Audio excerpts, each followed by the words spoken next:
As we leave the Northern Hemisphere and travel south, the World Surfski League moves into the next round of the series. The newest edition of the World Surfski League takes us to one of the most cosmopolitan and beautiful places on the planet, the city of Cape Town. This is stop number 3 on the series and is set in the shadow of the majestic Table Mountain.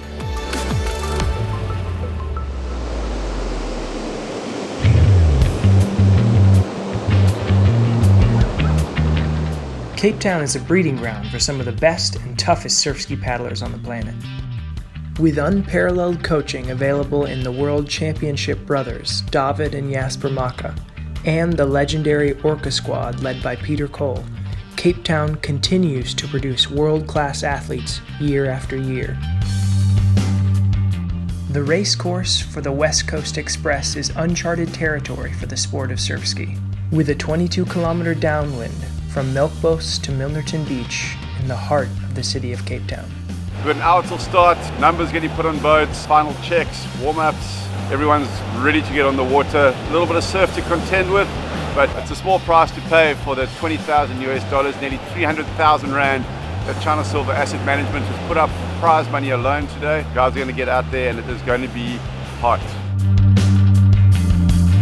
A reverse Melkbos to Milnerton, never been done as a race before, as far as I know. So largely uncharted territories for the entire field. The tricky part's going to be the surf line getting out here. They're putting out a can, so there should be no issue with the back brake. It's going to be an honest race. I think the fittest guy on the day and tactics are going to play a huge role.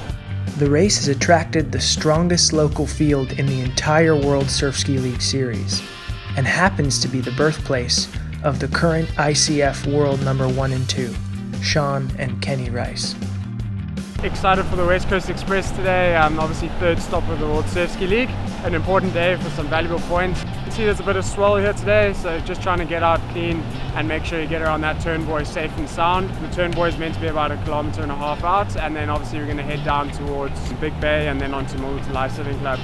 With 2 races already completed, the current standings have Corey Hill and Austin Kiefer tied for first with 260 points, with the brothers Sean and Kenny Rice tied for third, each with 150 points. But with Hill and Kiefer not at the West Coast Express, the door is wide open for athletes to earn valuable points and close the gap on the leaders. Coming down to the beach this morning, we were really pleasantly surprised. I reckon Cape Town actually showed off for the inaugural West Coast Express Surfski race. We had a women's photo on the beach. There's plenty of women, and it's pedigreed women. Everyone that's grown up in lifesaving. We had a few internationals come out, lots of local talent, and obviously all the girls that are hunting for the World Surfski Series. So a really strong field today.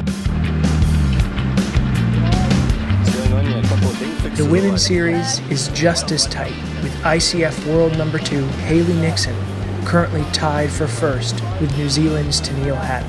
However, with Tennille not racing, Nixon looks to move herself firmly into the top spot.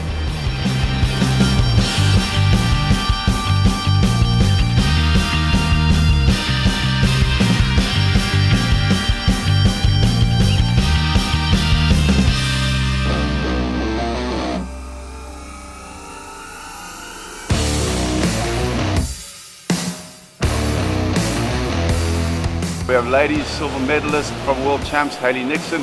She's going to be out to the point to prove. Looking forward to some blistering racing out there today. I think the start for me is always an area where I think you can burn more matches than you can gain. So I always just try and get through the start clean and then be able to try and do some damage if I need to catch up.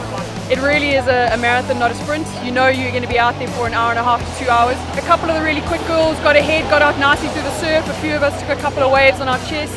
From there it was about 1 kilometer out and then a hard turn left, and then you were literally faced with 20 k's of flat water paddling, so you just had to hang in there and trust the training. It's so good to come over here and paddle with such a strong field of women.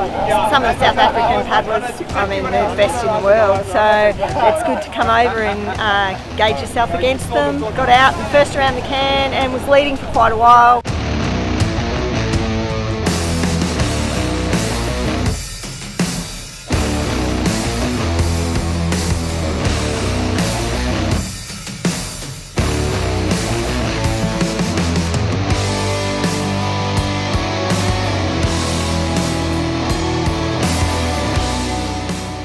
Rice brothers, both Kenny and Sean Rice, coming off a hot streak, number 1 and 2 in the world, so they'll be very hard to beat. In fact, probably you could argue that they are the hardest in the world to beat.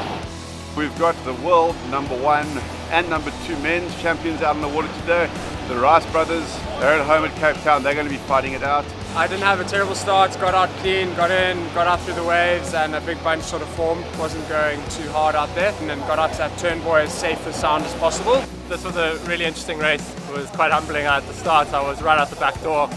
All these whippersnappers went off at a hell of a pace, and I found myself going, oh no, I'm in trouble here. And I had to really gather my composure, and I slowly came up into the sort of top 5 or so and found myself in a bunch, and towards the end got in the front and never looked back. So obviously you want to get to the turn buoy as close to the pointy end as possible. If you're not there, you're probably going to be left behind, so I just try to make sure that I was within touch of the leaders, which I was. So I think I turned about 3rd or 4th, just on the back of the bunch. The first third of the race I try to pull quite a bit, try to keep the guys on their toes and wear them out, because those first 20 minutes are really important of a race. If you can make someone or put someone on the back foot and make them hurt, you can really get the upper hand immediately there. At about a third of the way, Sean came through. And he pulled really hard. From there, I think the 4 of us sort of broke away from the rest of the pack. Myself, Jasper, Nikki and Sean. Towards the middle of the race, Nikki actually had a really long, hard pull.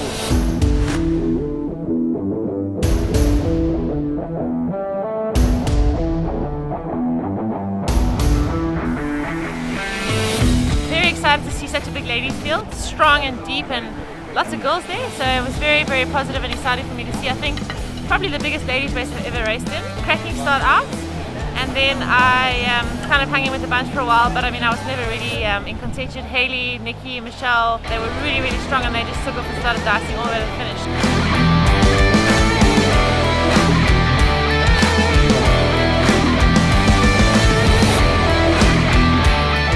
So about 10 k's in, I think I sort of was in the lead, but not convincingly enough to really get comfortable. What I had decided was that from 10 to 15 k's, the men would start gaining, and I would need to sort of try and time trial away from them. And I did wonder how I was doing, because the lead boats and the media boat never came to me. So I sort of thought, well, is someone really on the inside actually leading the race, or have the men caught us and now the lead boat's following the men?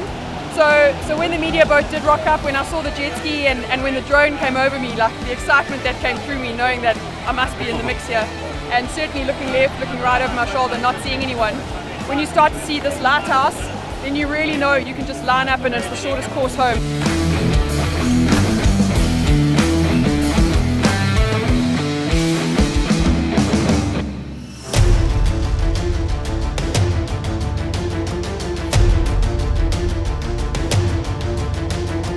It's been incredible to dice it out with Kenny. The main break happened when the big group went down to about 3 of us, was about 6 k's in. I knew I had some bullets and I put one out.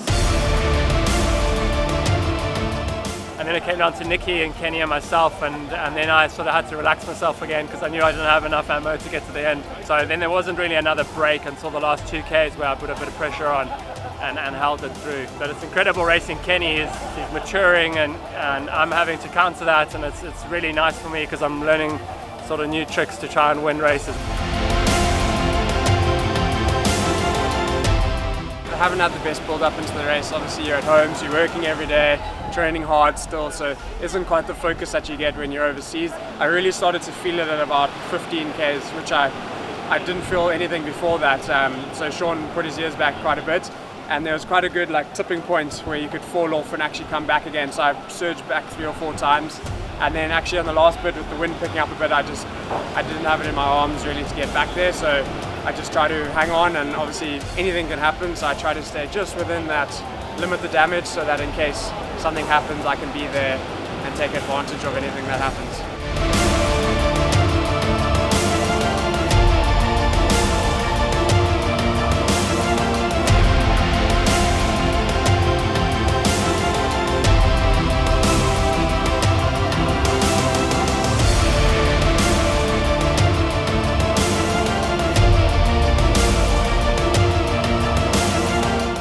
Sean Rice has just made a break. They can see the finish at the lighthouse. 1, 2, 3, Sean Rice, Kenny Rice, Nikki Norton. Very close. The ladies are just a few minutes ahead.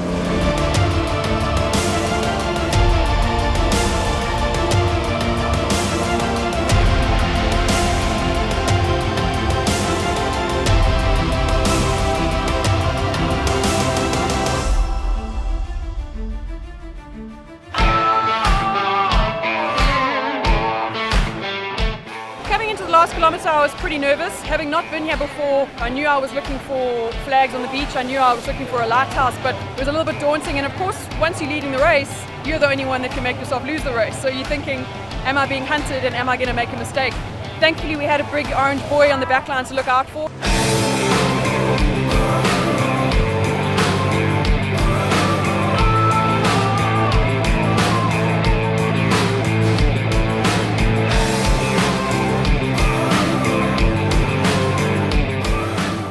Pretty nervous. I think I came around the can quite comfortably ahead, so I knew I had time to just be patient and take my time. And I took a shoulder of a wave, got a nice little wave down, came through quite clean in the shore break, and then just had a little jog up the beach, and thankfully no one was breathing down my neck at that stage.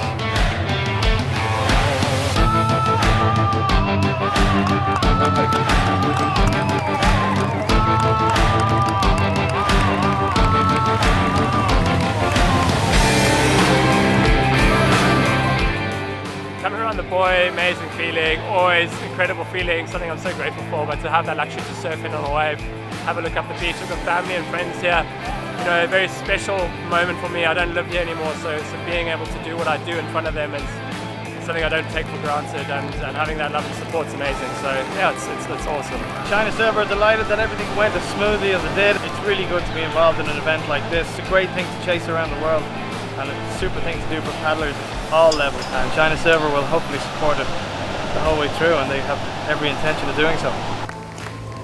The West Coast Express comes to a spectacular finish, with the city of Cape Town delivering perfect race day conditions for the inaugural South African leg of the World Surf Ski League.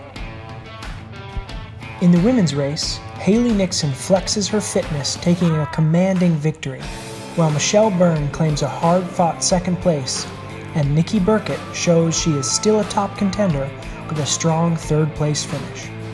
In the men's race, what a battle for the podium, with the top three leaving it all out on the water in a tight finish. Repeating the results from the World Championships earlier this year, Sean Rice claims victory, with his brother Kenny Rice nipping at his heels in second place.